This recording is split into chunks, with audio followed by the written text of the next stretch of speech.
Ron, it's a fantastic pleasure to have you with us. Just for the to inform the audience, I want us to talk about the Government of Wales Act 1998. Perhaps we'll spend a bit of time talking about that. We won't be going through it line by line. And there are one or two people in the audience who will be very disappointed to hear that, I know, but the vast majority won't be disappointed. I want to talk about the politics leading up to it and around it and subsequent to the passage of that act, of course, the referendum, immediately preceding it. But Ron, if we can start off, perhaps, Richard helpfully introduced some of your background and talked about Ness Edwards and so on. What were your political influences that perhaps shaped your ideas coming into politics as a very young councillor, then later as a Member of Parliament? Well, I'll come to that. Could I just preface my remarks by saying it's good to see Richard again. Very good friend of mine over many years. And he reminded me of an introduction, listening to his introduction, he reminded me of an introduction I had from Hugh Edwards, right in the middle of the devolution campaign, over 20 years ago now. And he was chairing a meeting here in Cardiff. He introduced the panel and he said, and now I come to a man who needs no introduction, Mr. Ron Jones. I don't see Hugh very often now, but whenever I do, I remind him of that. Thanks for the curveball question. What are my political influences? I don't have heroes. I grew up in an era of huge political figures. Nye Bevan, obviously, Michael Foot then, Harold Wilson, big figure in my early years, I suppose. Overseas, the struggle in South Africa, which was very important for me at the time, and particularly the struggle in America, the civil rights movement and the rise of John F. Kennedy, and the Vietnam War in the 1960s. They were big influences on me in terms of my external perceptions of politics, as it were. But before that, I'd become pretty much an environmentalist by force of circumstance because of my own upbringing. I found that I spent a lot of time just walking around my home village of Machen, up on the mountain, and down in the river, which was coal black then. Of course, it was full of coal and no fish. And my earliest political activity actually was as a primary school kid of 10, raising in a class discussion in primary school in Machen why our river was black and I couldn't go fishing in my river because it was so badly polluted, which I think threw the teacher at the time, and she said, oh, well, we'll have to go and have a meeting with the clerk of the council. And she arranged a meeting with the clerk of the council, which was brilliant. And there was me as a 10-year-old going up, asking the clerk of the council why our river was polluted. And back came the answer, well, I don't know. But that was my sort of my first political engagement, as it were. And it was driven by that sense of the environment. And right throughout my life, I think, I've had not an obsession, or some people would call it an obsession, a deep interest in the way that the world works and the way that our environment works and the way that planet Earth works or doesn't work, and what we should do as politicians about that. And that led me into sort of more organised politics, and as Richard said, I stood at a very early age for the local council. I have to say, partly because it was one of those quirks of fate, I suppose. It was a two. I won't go into the arcane details, but it was a two-member seat on the local authority, which had come up for election, and it had been won by one Labour candidate and one independent councillor. And the independent councillor resigned in a fit of pique, so there was a by-election, and the Labour Party had already lined up somebody to fight that council seat in the next election. So they were looking for a patsy. And I happened to be there as I'd just come back and I joined the Labour Party at the age of 21 or 22. And there I was, oh, well, he'll stand. And I stood and had the temerity to win the seat. And that was it then. And then traditional Labour politics, I guess. You have to do what you have to do. And, sorry. there is, I'm generalising a little bit here, but people who follow the history of the Labour Party in Wales, I think, will understand what I'm going to say.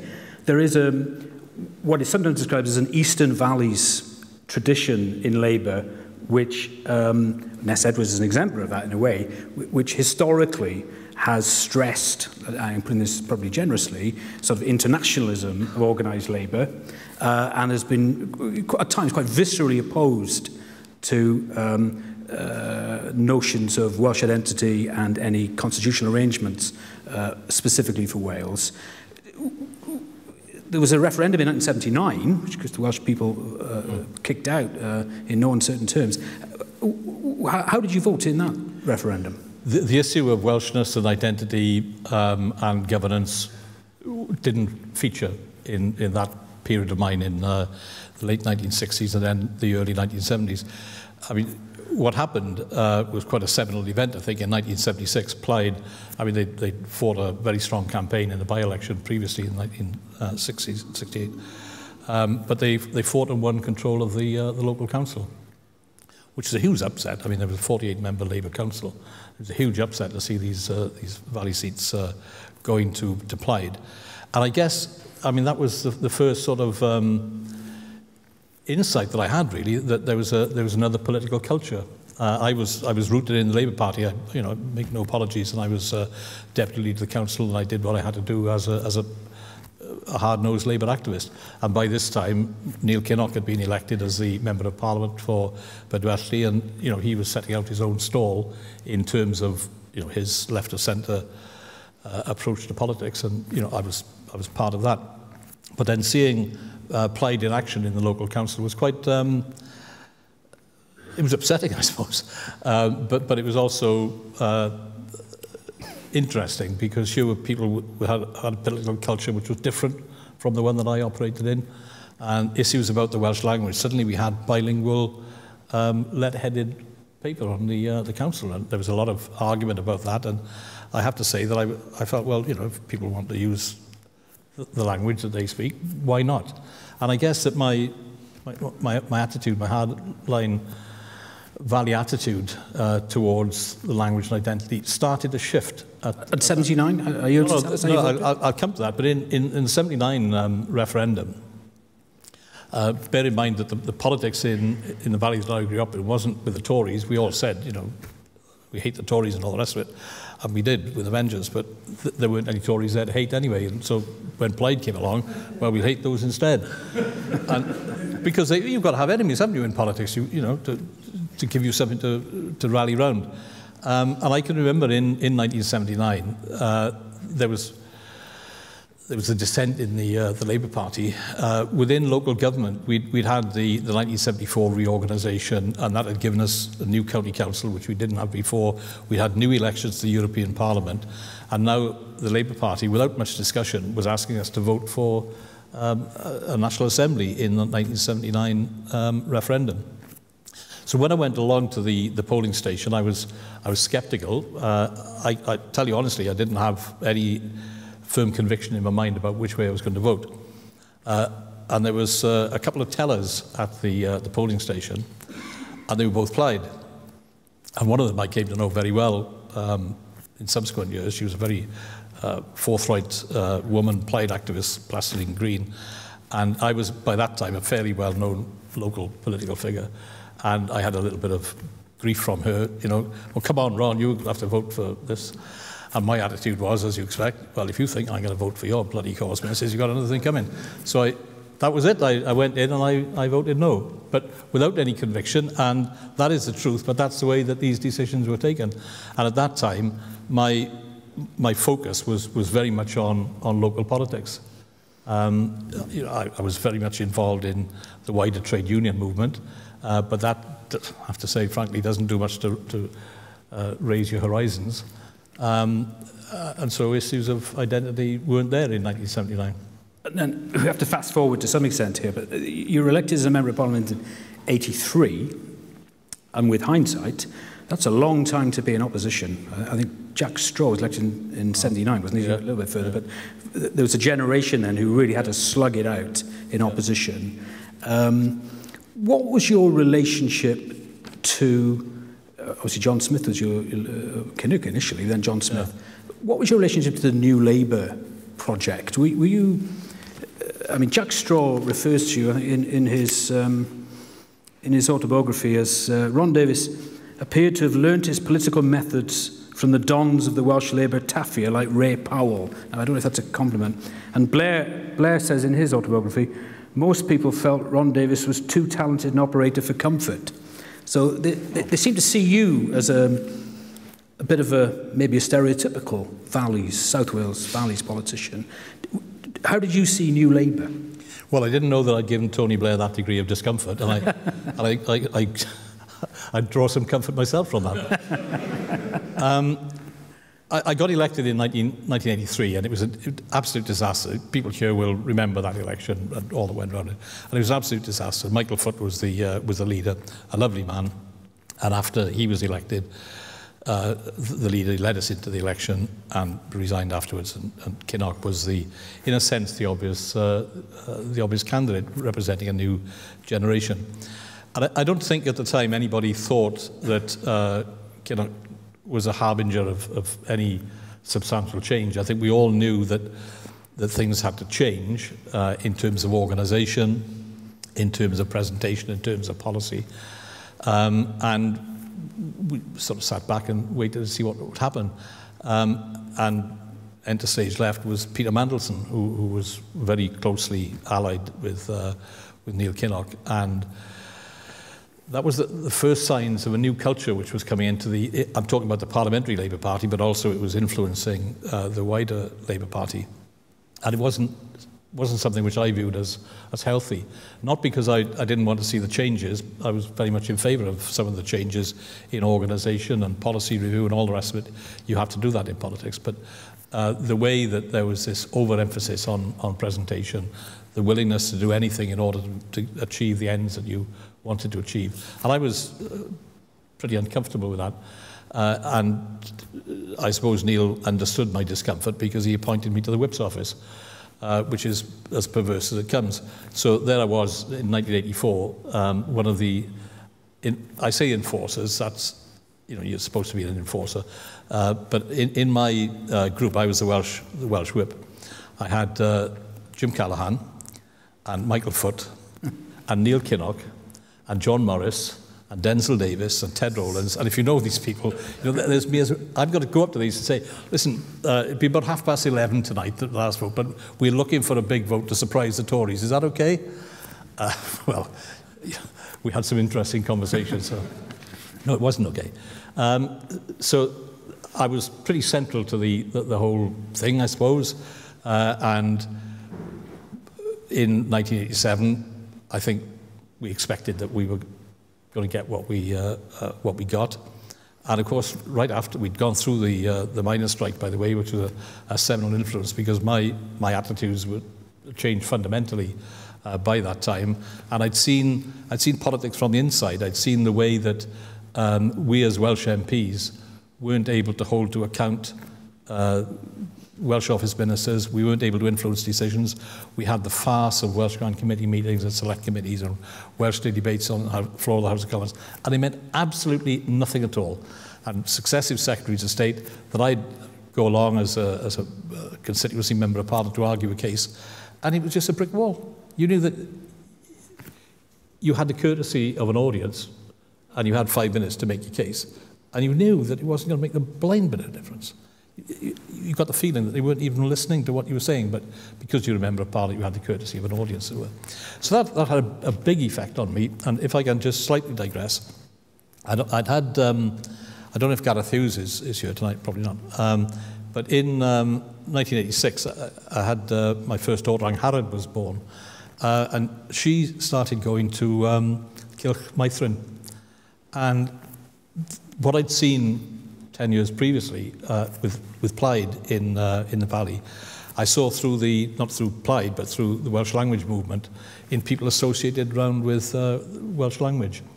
And even though my daughter was very young, I could see the influences, I could see the passion for the language, and it caused me to add that issue of cultural identity towards the other changes which were taking place in terms of my political analysis.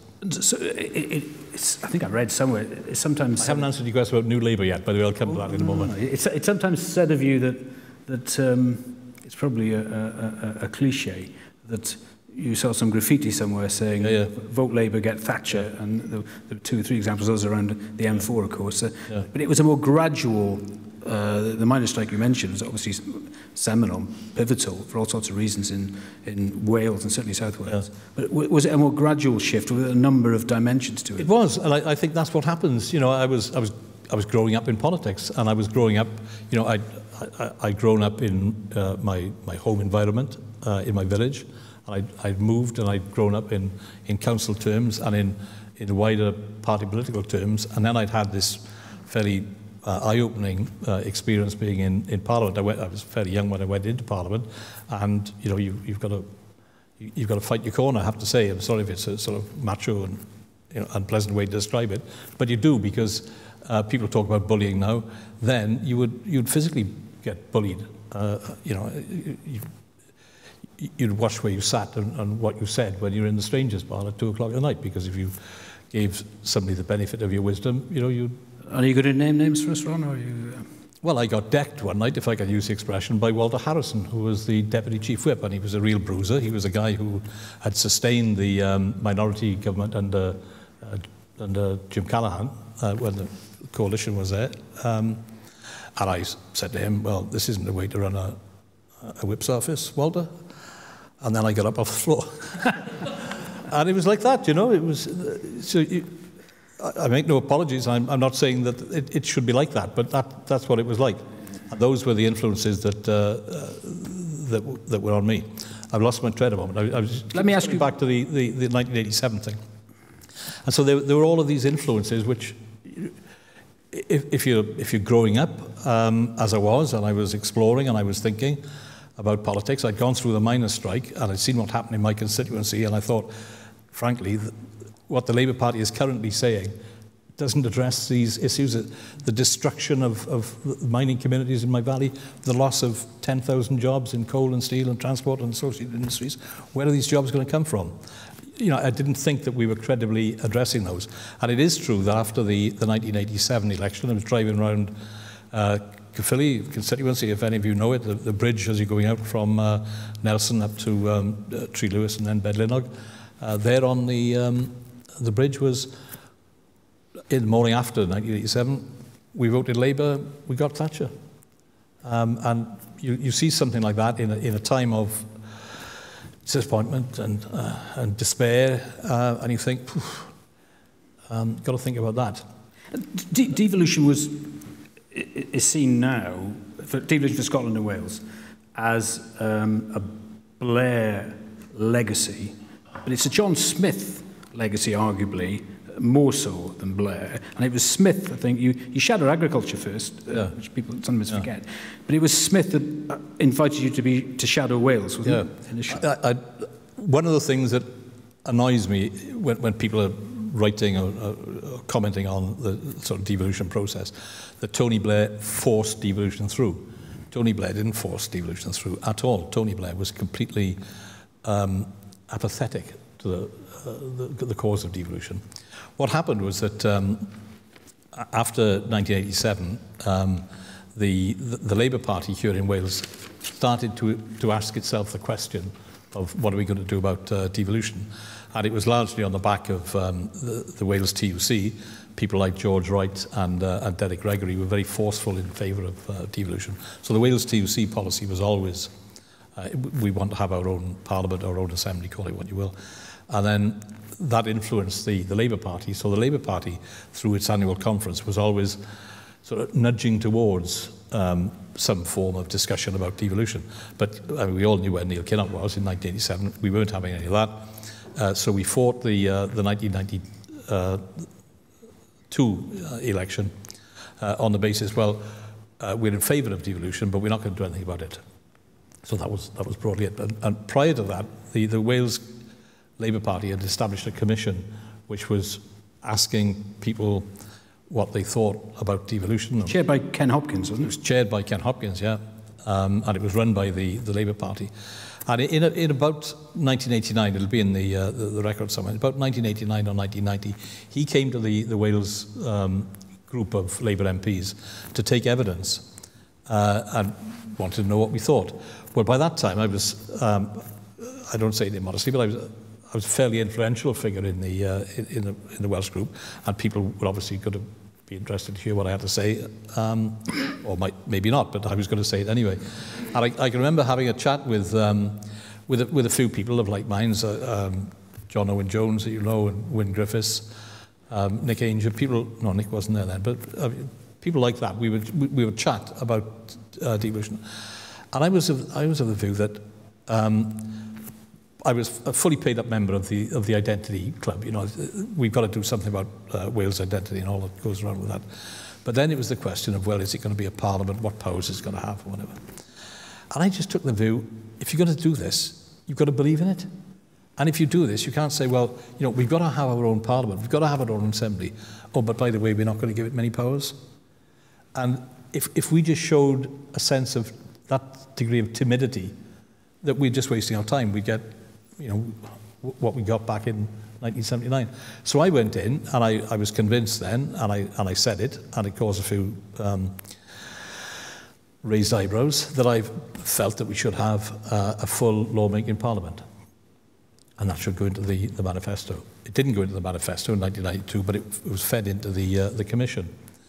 And what happened, as you rightly say, was that we lost the 92 election, didn't we, up in Sheffield, and Neil resigned.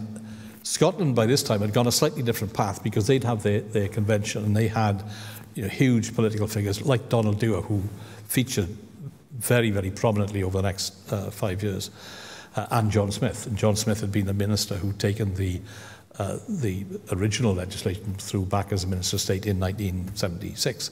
So it was unfinished business for John, that's how we always described it. And in the shadow cabinet elections after the 1992 elections, names went in the hat. I wasn't elected, but I was first runner-up. And for my sins, I was then appointed as shadow agriculture minister, which was great, which is what, you know, I loved it. It did the things that I wanted to do because I was interested in the environment, in food, passionately committed to, you know, animal welfare, all of the things that I wanted to do. And I'd been the second in command for the last 5 years, so I had all the contacts out there, and I was, oh, lovely, let me get on with it.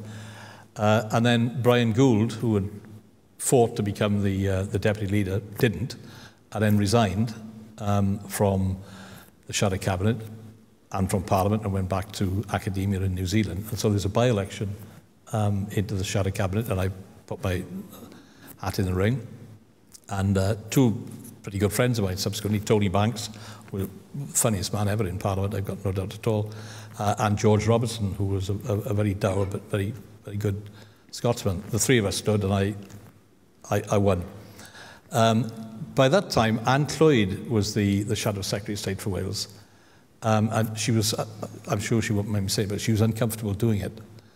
And therefore, I suppose it's pretty obvious what was going to happen. I got a phone call pretty much after the shadow cabinet election result was known, to go upstairs and see John Smith in his office at the back of the Speaker's chair. It's a long corridor. You go down, and there was John with his glass of whiskey. Ron.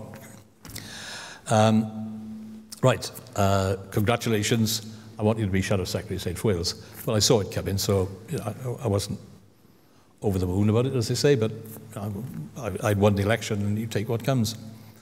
And he was waxing eloquent for a while, and he'd been seen together with Donald Dewar as the standard bearers of Scottish devolution, and therefore devolution, because it was always in Labour Party conference speeches, we'll deliver a parliament for Scotland and devolution for Wales.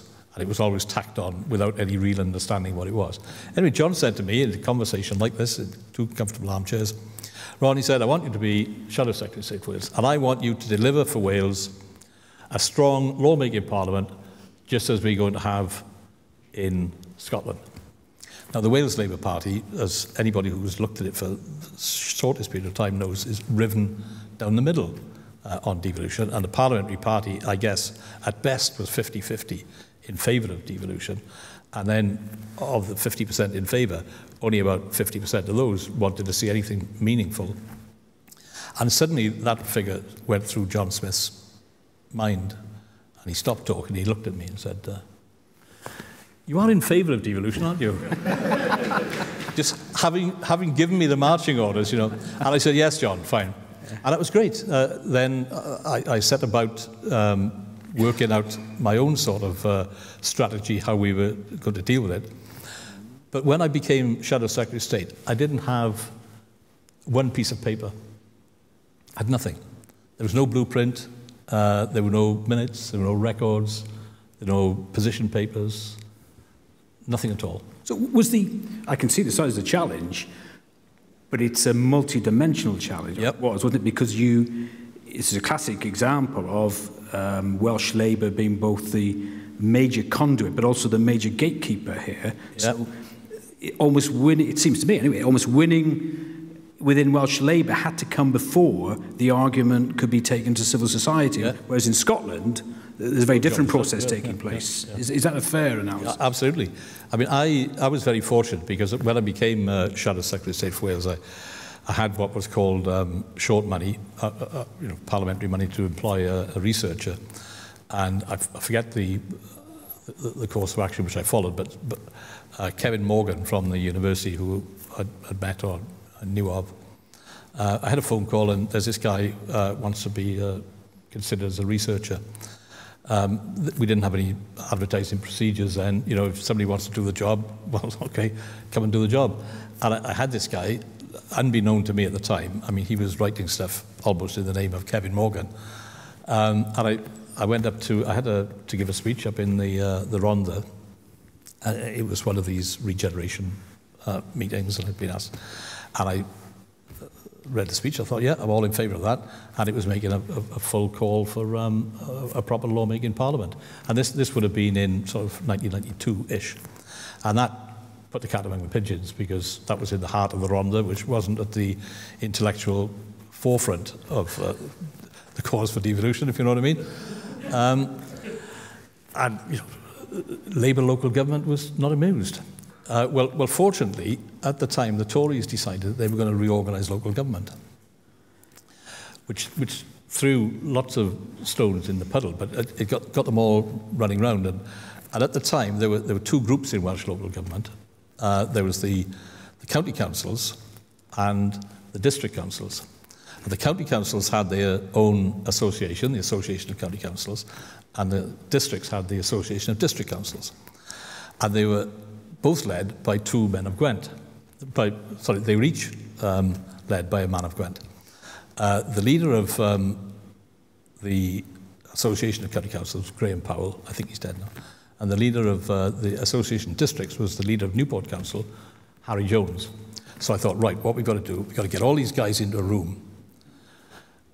We've got to talk about local government reorganisation. We've got to work out what map we want. And then at the top of that, we've got to make sure that we have a commitment to the National Assembly. Well, I spent a day in the boardroom of Transport House, as it was then, with all of the leaders from all the local authorities in Wales. And the most illuminating comment, I think, was an exchange between these two Newportonians. Well, you can sit there and shake your bloody head all day, but I ain't going to agree to it. And that was it. That was the attitude. But fortunately, we sort of talked, and local government came on the agenda, and I managed to persuade then the Welsh Labour group in Parliament, because by this time the Labour Party itself was a little bit sidelined. I'll come back to it now. I persuaded the Welsh group in Parliament that what we needed to do was to table an amendment, a reasoned amendment to Parliament, which basically said what we want to see is a National Assembly for Wales.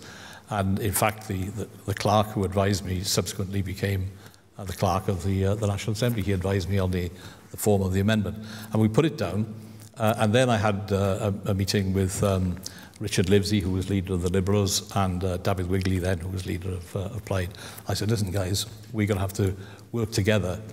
I'm paraphrasing now, obviously, but I mean, the conversation was, we've got to work together now, because if we are going to deliver devolution, because I knew what they wanted, we're going to have to ensure that we paint a picture of us in Wales, of the Tories over there, being isolated, following an agenda which doesn't address our needs, and the rest of Wales rejecting that and being able to work together in a more constructive way. And that amendment went down, and for the first time ever, Labour led the amendment, but the Liberals and Plaid voted with us on that resolution, that amendment, calling for a National Assembly. It's sometimes said that politicians can be fortunate in their opponents. I think Mrs Thatcher faced a divided opposition in the 1983 general election after the SDP split. That's a good example of that.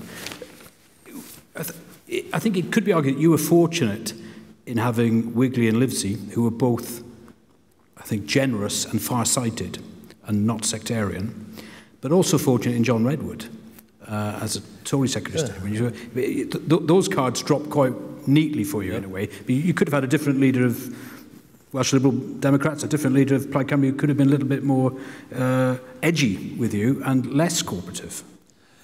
Yeah, that's true. But you've got to do what you've got to do, and you deal the cards that you've got. I was fortunate that I got on personally well with Richard, partly because of the agricultural stuff that we'd worked together over the years, and I got on well with David because he's a social guy. He's non-sectarian, and we were able to chat, so I got on well with them both. And I have to say that, not quite Machiavellian, but I mean, in my mind then I realised, and this was 92, 93, 3 or 4 years before the election was to be, I sort of realised, well, we might have a run of 1966 here, we might have a minority Labour government, or we might have a Labour government with a slim majority, and I'm good, if a big chunk of the Labour Party in Wales is going to be difficult, I need some troops coming in off the other side, as it were. So I consciously, I don't think I said it to them, but I consciously had that in my portfolio, as it were. I've got to make sure that these guys are on side. And one of the big issues, which takes me back to the point that you raised about squaring the Labour Party, one of the big issues that the Liberals particularly, but Plaid less so, but equally so, I guess, was the issue of proportional representation.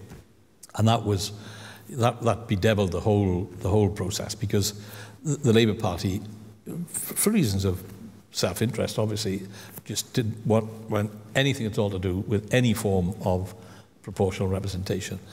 And I took the view, I looked at the figures, and I'd taken the view, if we don't have PR, I'm going to create a new tier of government in Wales, which is just going to be akin to Mid Glamorgan County Council, which was abolished a few years previously, and was a byword for nepotism and corruption and inward political infighting, not worth a button. I thought, well, I'm not going to work as hard as I can to deliver an institution like that, which is going to call itself the Government of Wales. And I also knew, if I can just finish this point, and I also knew that if we didn't manage to present to the people of Wales in a referendum, which I thought would probably come anyway sometime or other, if we didn't present to them a vision that it can be inclusive and it's going to be politically balanced, and therefore it's going to get the Liberals and Plaid on side. If we can't offer that to them, we ain't going to win a referendum. So it was essential for me that we won that battle. You helpfully used the R word. Were you a supporter of a referendum from day one, or was that a Blair bar which was set that had to be jumped over? Let me wind back a little. The commission, I will come to the commission which was set up, in its very early days had decided, we had 40 parliamentary constituencies in Wales, and the big issue at the time was gender balance. And the commission had decided that the way to address that was to have 2 member constituencies, 1 man, 1 woman. Well, it was fraught with legal difficulty, apart from anything else, and all sorts of political difficulties. But it also meant that it would ensure, as much as you could forecast, it would ensure that Labour would always have control. Because if of the 40 constituencies, if, say, 22 or 23 of them were solid, reliable Labour seats, you're going to double it.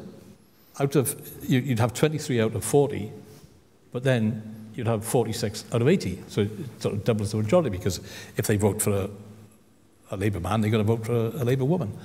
So it was very destructive of PR, and the biggest internal debate that we had within the Commission, and it was deeply unpleasant, was my insistence that we were going to have a form of proportional representation. Now, to answer your question about Blair's position, prior to the 1997 election, in sort of just about the time of the Dunblane massacre, for reasons I'll explain in a moment, Tony Blair was writing what he called the Road to the Manifesto. And he told George Robertson, whose office was next to mine, and he told me the morning after, so pretty reliable, that Blair had decided when he was writing the Road to the Manifesto, Scotland weren't going to have a referendum. And Blair had decided that because there was the promise of tax-raising powers going to Scotland, this took devolution a stage further, and therefore we had to give a commitment to have a referendum. And Blair had decided that. He told George Robertson that's going to happen. And that's how Blair operated. But he also then told George Robertson, but what you must tell people is that I came up to talk to you about the Dunblane massacre, and that as a result of the discussion that we had at the side of that, we agreed that there was going to be a referendum. Now, this is what George Robertson, Welsh Questions was on a Monday, and the Welsh Labour group met on a Monday after Welsh Questions. And I used to go up on a Sunday night to be ready for the Monday morning. And there was George. He told me chapter and verse. So I knew that there was a train coming down the track for me. Welsh Questions came and went. I was in the Welsh Labour group. Message, can you go and see the leader? Down the corridor I went. And it was pretty obvious what was going to happen. And by this time, I had thought, you know, where am I on this? Wait to see what Blair says. And he always, you know, oh, well, Ron, how are you? Fine. Okay, let's get down to business. Referendum. You've seen the news about Scotland? Yeah, fine. Right. What are we going to do about Wales? And I think that he thought I was going to say, we're not having a referendum in Wales, because that had been our position for the last 4 years. And I'd been the guy saying, we ain't going to have a referendum. It'll be in the manifesto. That's a mandate. That's what I said. But you think, okay, well, you know, you might get defeated. You might have to have a referendum, so prepare for it. And Blair said, well, what are we going to do? And I said, well, we have to have a referendum. And I think that I don't know, but from his reaction, at that time, I looked at him, I thought, you don't want a referendum in Wales, do you? Why don't you want a referendum in Wales? Because you don't want a legislative parliament. You want to downplay this. You want to say there's a Scottish parliament and this assembly, which is like a tier of reorganised local government. So he didn't think that I was, and he thought that I was going to say, we ain't going to have a referendum. And so I was a bit surprised. I said, we'd have to have a referendum. He said, oh, right, okay. So he must have thought to himself, well, at least that's one argument I don't have to have. But then immediately I said, if we're going to have a referendum, we have to have PR. Because without PR, we won't win the referendum. And then, okay, we had a discussion, and he wasn't opposed to PR. I mean, he had been sort of playing footsie with the Liberals and using Peter Mandelson to explore the new Labour project, set the ground, whatever, and what might happen in the 1997 election. So, you know, I think he saw, well, maybe some advantages here, you know, let's see. And the result was that I got him to agree that he would come down and speak to the Wales executive of the Labour Party and say, we've got to reconsider the issue of devolution. And one of my claims to fame is that in 1996, the Wales Labour Party conference voted unanimously against proportional representation. In 1997, the Wales Labour Party voted unanimously in favour of proportions. Is that East Germany? Well, not East Germany, but it's nice, isn't it? You know, that's what happened. And so we had this inquiry, and in the end, I had a meeting. The two guys that I had most difficulty with was Ken Hopkins, who was dead, and Terry Thomas from the NUM, and then GMBW, who's also dead. I mean, they were the two, if I can use the term, and I got on well with them personally, so there's no malice. I mean, they were the two standard bearers of old Labour. You know, they were die-hard. They wanted a county council, a Wales county council. That's what they wanted. And they didn't want any of this legislative nonsense. They didn't want PR. They didn't want tax-raising powers. They just wanted because they were familiar with county councils, and they could pull the strings. You know, you had people sitting in the group, you know, telling the councillors what to do and all that. That's the form that they wanted to create. And in the end, I had a meeting with them, and I used the leverage of Tony Blair to say this is the form of words, and I got them to agree that there would be an element of proportion. Is that? By which time talk about the referendum in a moment. We haven't even got to the bill yet, really. But how committed was Tony Blair at all to Welsh devolution? In Rodri Morgan's autobiography, he says that Blair's influence was decisive in winning the referendum. He was still in a honeymoon period. Rodri cites a visit that Blair made to Wrexham, which went down very well during the referendum campaign. We'll come back to the campaign in a minute.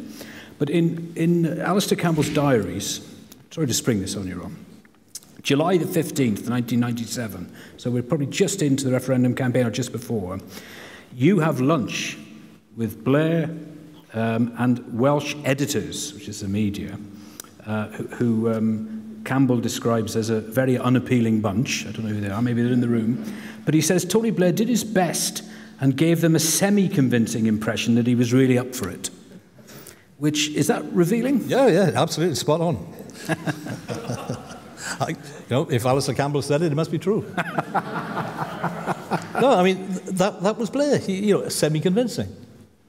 I can remember that very day, Blair went on television. He was interviewed by my old friend Hugh Edwards, I expect, who said, here's Tony Blair, needs no introduction.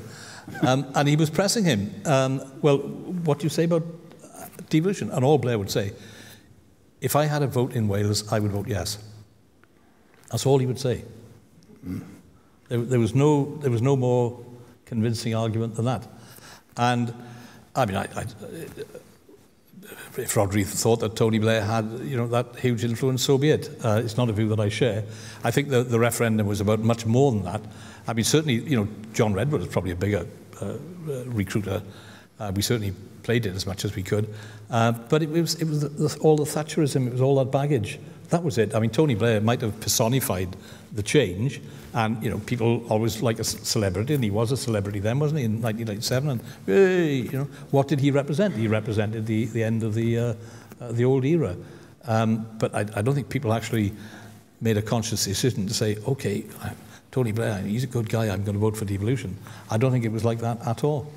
And the campaign... And Blair was never, I tell you, in all the discussions I had with him, there weren't that many, but in every discussion that I had with him, he made it absolutely clear that he wasn't enthusiastic about it. And at the end, I had an agreement brokered by Donald Dewar, who actually cut the knot for us of lawmaking powers and proportional representation, with a form of words which went into the manifesto. And I had a deal brokered by Donald Dewar, agreed by Donald Dewar was then the chief whip, and agreed by Tony Blair, that we would have a commitment in the manifesto. The manifesto would have a commitment to proportional representation, element of, a commitment to have secondary lawmaking powers, but that was sufficient because it opened the door, and that we had a timetable, that we would have a legislative slot in the first term of the Parliament, and that the Wales bill, the Wales devolution referendum bill would go first, and then our referendum would follow the Scottish referendum. And that was the deal. And what I had to agree to was that I would keep to that timetable, wouldn't press any more, and in return they would deliver that. And that's what happened. And Blair made it clear that he'd given that commitment. He would say pretty disparagingly sometimes in shadow cabinet meetings and others, well, the people of, I won't attempt to do the accent, the people of Southern England will think we're mad. We've had all of these years of the Tories, and what do? We spend all our time giving power away to Scotland and Wales. And they're going to say, what's the point of voting Labour? Now, that was Blair's... I mean, he represented Middle England. And you can understand from his point of view the sort of political strategy which said, I've got to win all the seats in Middle England. But that led him to treat with indifference. I mean, he knew Scotland. he understood Scotland and he understood the passions, didn't share them, didn't think that we were serious in Wales, because there were a lot of people queuing up to knock on his door from within the Wales Labour Party, and people like Neil Kinnock and Kim Howells and Jack Straw and others, all of whom would have been going along saying, don't touch it with a barge pole, and we lose, you keep away from it, da-di-da-di-da. We'll come on to Bill in a second and I'll open it up, but just on the referendum itself, you had to win that first, of course, before you could use that legislative slot, so on. Were you conscious from the start it was going to be a very close-run thing? I was confident that we were going to win. I had a feeling, I had a personal commitment that we were going to win. It's not destiny. I don't have any sort of heart light to God or anything like that. I don't believe in destiny. But I just felt that having gone through what we'd gone through and having come so far and understanding the people that I was talking to, and all over the place, because I was meeting lots of different people, I just felt we are going to win. We got hit sideways with the death of Princess Diana right at the end of the campaign, because that then focused on the Union Jack and the flag and the royal family, all of which weren't the issues that we wanted to raise on the doorstep. And undoubtedly that it stopped campaigning for a while, and we had this outpouring of national grief and the focus on the Union Jack. Well, it must have had an impact. Everyone of a certain age in Wales can remember where they were the night of the referendum, exact same as when they heard the final result in Carmarthen and all the rest of it. You're obviously literally in the centre of all of this. Tell us how it felt for you on the night. I mean, did you know in advance that it had gone for the yes side, or were you the referendum, waiting with bated breath? I thought you were going to say, did I know in advance that Princess Diana was going to get killed? In terms of the referendum, it's very interesting, because the first declarations, by and large, came on the east, and they were smaller local authorities which had voted overwhelmingly against back in 1979. I think Flint and Newport and Wrexham. They voted against, but I had a very sharp young lady in the all the people who worked for me in the private office were very sharp young ladies. There was one particular sharp young lady who came to me after we'd had first 3 or 4 results and said, look at these figures. And she had the table from 1979 and said, they're all voting no, but the yes vote is almost twice as big as it was in 1979. And if that pattern is translated into those areas where we think we're going to do well, then all is not lost. I mean, that was, and I looked at it and I thought, okay, that works. And then suddenly we had I think it was the Rhondda Cynnon Taff result that came in, which was good, and then Blaen y Gwent and Merthyr and Caerphilly, they came in and they started to redress the balance. And we were working, it's quite funny actually, in the College of Music and Drama. As ever, there was a Walworth Road, Blair's office, Minder there, press officer, absolutely useless, didn't do anything. And we were looking at these figures, and I thought, oh God, this was when we weren't doing very well. And I said to Hugh Roberts, well, what are we going to do if we lose? He sort of looked at me. I said, have you got a speech? Oh. So I said to the press officer, what are we going to do if you lose? Have you got a speech? No. So there'd been no preparation whatsoever about us possibly losing. And then I said, well, better make sure we win then, hadn't we? And, just to cheer people up. But what we were doing then, there was a slight delay. When the results were declared locally, they were run through to the central counting office, but they had to be verified. The phone call had to go back using codes and so on to check that the votes were accurate. So we had an unofficial list of declarations. We had all the declarations and an unofficial list of declarations, and we could see that it was actually we were overtaking. We were coming our way. And We'd had the Carmarthen result, which was finally, declared. We had that, so we knew what the score was. And I tell her, I hope it's not unkind about Richard Livesey, but the unknown for us was Powys, which had voted no, but we didn't expect to win it. But we wanted to know what the size of the anti-vote was, because we knew that we had a few votes there, but if it was a big anti-vote, they'd overtake and we'd lose. So Richard was upstairs in the sort of central HQ, as it were. I said to Richard, how's things going in Powys? Bear in mind now he was a member of Parliament, the head leader of the Liberal Party.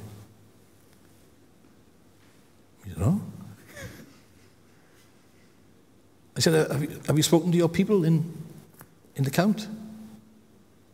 He said, no. Have you got any telephone numbers? He said, no. Okay, thanks, Richard. Well, let's hope it all goes okay. And then, you're a lovely guy, but... I knew Richard very well, and that's just about right. Yeah, and I'm very, very fond of him. I teased him afterwards about it, but it was like that, and we didn't have that information from Powys. Anyway, eventually it came through, and largely, I think, because of the area around Machynlleth and so on, there was a good yes vote, and the no vote wasn't as big as it was, so we knew. I'd have to tell you a little, since you've got me on my hobby horse, I'll tell you a naughty little story. By this time, I knew that we'd won.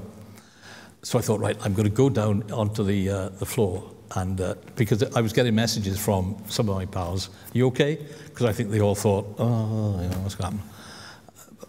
Okay, so I went down, and I said, hey, be okay, be okay. And Nick Bourne, as I knew he would, came up and said, well, Mr. Davies, are you going to resign then? And I went down hoping that he was going to say, well, not just at the moment, Richard. And Richard, the leader of the Tories, and a nice member of the human race, good guy, Richard, despite the fact that he's a Tory. And I wouldn't normally say that, but he was okay. But then I came across one of my colleagues who said, I've just been listening to one of the prominent leaders of Welsh local government, and they were discussing what we would do the next morning. Now the referendum was lost, we were going to recreate the local government model. And it hadn't even been declared, and and I thought, you naughty little boys, you. But anyway, so I said, okay, don't worry, we'll be right. And then went upstairs, got the result through, and then I asked David and Richard Livesey to come upstairs and said, we've won. And got the life crushed out of me by David, and big beam over Richard Livesey's face. So it was one, and I'm a bit concerned about time now. Well, there was no great, to answer your question, it was touch and go. There was no expectation, and it was, pretty dramatic evening. And then if you go on to the legislation itself, the question that hangs in the air for me is, you wanted a legislative assembly. Yeah. There were still opponents around and about, but Labour had had a landslide. The Scottish thing was going to go through. They were getting their legislative tax varying powers as well. The initial proposals in A Voice for Wales are strong in terms of the moral, political need for the Assembly, but they're much weaker in terms of what was actually on the table. And initially this sort of executive model, chairs of committees and so on. Yeah. Why was it a weaker piece of legislation in the end in terms of what it was setting up? Well, the process was that I was appointed as Secretary of State on Saturday. I think it was over the bank holiday. And on Tuesday, we had the first meeting of the Devolution subcommittee, which was dealing with devolution to Scotland and Wales. And we knew what the timescale was, and I knew that I had less than a parliamentary year in order to get everything on the statute book. And for me, the important thing was minimise the difficulties. Knowing that I had this agreement with Donald Dewar, which was then being enforced by Derry Irvine, the Lord Chancellor, who was dealing with all the legislation. And Blair's office, I mean, to their credit, said, OK, if that's the agreement, we'll deliver that. But I met with Rachel Lomax, who was then the permanent secretary, prior to the general election, a couple of months before, just to chat about what we might happen. These things were done properly, but there was there were tight parameters. But I got on very well with her, and we had a nice relationship. And she said, okay, well, bring all the papers in after a couple of meetings. Bring all the papers in then, and we'll have a look. Because she had set up in advance a sort of shadow team within the Welsh office to do all the work. And I got all the papers together that I had from the Wales Labour Party Commission, which amounted to about that much. And I sort of gave them to her. And I don't know if you know Rachel, but you can imagine, she looked at them, a very cursory glance. It took about 10 seconds. Is that all? So she said, is that all? I said, yeah, that's all. So within days, that's what we had from the Labour Party Commission. We didn't have much in the referendum, but we then had to produce a white paper. And I'd never written a white paper before. I didn't have anybody around me to write a white paper. There was nobody from the Labour Party to write a white paper. We didn't really have anything of substance to put in the white paper. It's not as if we'd prepared it beforehand, which we could just take off the shelf and do it. So the permanent secretary and a couple of her acolytes spent the whole weekend, the following weekend, writing the white paper. And that was how the draft came out. And then I looked at it and said, can we do this? We don't like that. And there was a process of sort of discussion about it, and that's how the white paper took effect. But in terms of the real content, much of what was in the first bill, which was what you questioned, was absolute rubbish. I mean, the bill was a hefty chunk of work, because the Scottish model was easy to say all powers are devolved to Scotland apart from these. Easy. In the case of Wales, everything had to be specified, so it was a really hefty piece of work. But also, because of the internal debate that we'd had within the Labour Party about it being a local government model, going back to not being a legislative parliament, we had reams of stuff about the election of chairs and the appointment of secretaries and all sorts of stuff in there. And we had, after the referendum had won, we had an away day in about October of 97. And we looked at it, and we had one of the better lawyers from the Welsh office came in and said, well, do you realise the implications of this? And I was with Peter Hain then, and Wyn Griffiths and John Owen Jones and Nick Angel, our team, and we looked at it.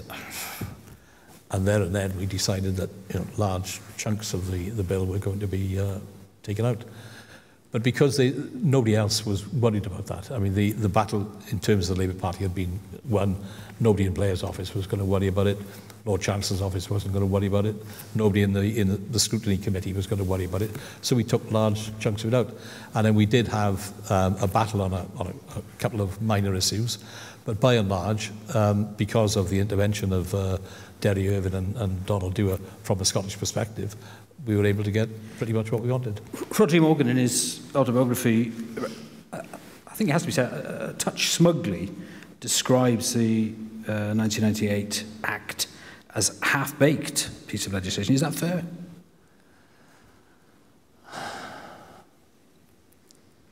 Well, I don't know why half-baked. It's easy with hindsight, isn't it? I mean, we were working to a timescale, and I was working to a set of parameters which I didn't want. And I signalled that right from the outset when we produced the Commission's findings, when I infamously used the phrase, devolution is a process, not an event, because I was saying, look, I know that what we're doing is not going to be cast in stone, but from my point of view, the key things that I had to get was a directly elected assembly. I had to make sure that the door was open to legislative powers. I had to make sure that it was elected on the basis of proportional representation. And I personally wanted to make sure there are a few other add-ons as well. A commitment to equality on the face of the bill. A commitment to sustainability on the face of the bill. A commitment to partnership and open working on the face of the bill. And all of those were on the face of the bill. And they stand today. And it was the first piece of legislation, I believe, national legislation, which had a commitment to sustainability and a commitment to equality on the founding legislation. Well, I don't think that's half-baked. Now, in return, we didn't resolve the issue of powers, but on the face of the bill, we had transferred all the powers that I had as Secretary of State to the Assembly. I couldn't do more than that. That was part of the agreement that I had with Donald Dewar and Blair's office. I couldn't open that. We had lots of internal discussions. Let me give you an example. Agriculture. A lot of cross-border issues with agriculture, food hygiene and so on. I, as Secretary of State, had some of those powers which I could exercise by order. Some of them, because of historical accident, vested with the Ministry of Agriculture, who had powers to make regulations in England and in England and Wales. If I wanted to say, I want those powers to tidy up the boundaries, I want those powers transferred to me or transferred to the Assembly, what would have happened? I'm long enough in the tooth to know that would have opened up a debate with the Ministry of Agriculture. I had to get the legislation on the floor of the House of Commons by October. If you write a letter to a government department, it takes 3 months before you get an acknowledgement. And if you're going to have a discussion about tidying up all these, we'd still be there now. So one might say, and if I can allow a personal view, one might say... it was well-baked. It was well-baked. One could say imperfect legislation, but very shrewd politics. You could say that, yes. I hope we can go on, Richard, till 8:15. I've got just a couple of final questions. I want to fast forward, Ron. At that time, devolution was promoted by the Labour, the first Blair government, as strengthening the Union, the United Kingdom. From the perspective of 2018, one might say, particularly post-Brexit, there are different forces at play which may lead to other options for Wales, certainly for Scotland, maybe for Wales. How do you see that now with the benefit of hindsight? Our constitution is 1,000 years in the making. And people who, how many times have I heard ministers saying, well, this devolution settlement is for a lifetime. Nothing's for a lifetime. Parliament changes when you get a new government. The new government can change the rules of Parliament. It can change the arrangements. So people who think that you can have a constitutional settlement which is fixed and which is going to take account of all the variables and has an answer to every possibility just don't understand the nature of the political processes. So I don't know is the answer to your question. What I do know, however, is that as a result of devolution to both Scotland and Wales, and paradoxically to across the Irish Sea, how that's going to play out, who knows? We're in a position to influence. Anybody going to take a bet now on whether the government will get an agreement on Brexit? It looks at the Tory party, and the problem that the Tory party has is that it has a deep ideological divide. The Labour Party is divided on Brexit, but it's not an ideological divide. The Tory party has an ideological divide, and that's if you have an ideological divide, you can't bridge that. And I wouldn't bet that the whole thing is going to collapse. I wouldn't mind betting that within the space of this year, the government will collapse, and there'll be who knows what, a general election, another referendum. Who knows what's going to come out of Northern Ireland? You've seen the way the people are angling now in business and in European governments for a soft Brexit. A soft Brexit is not going to be acceptable to half the Tory party. So how are they going to manage? So I don't know what's going to happen with Brexit. So I don't know what's going to happen in terms of us in Wales. But I think you can reasonably say that we're in a stronger position now because we have our own assembly and we have the potential to make sure that our voice is heard and that we have some protection about our economic and social conditions. We do. By virtue of the assembly. We do, but I was there with you as a foot soldier in '97, the referendum in Swansea. It was the only city to deliver a yes vote, ladies and gentlemen, in case you've forgotten.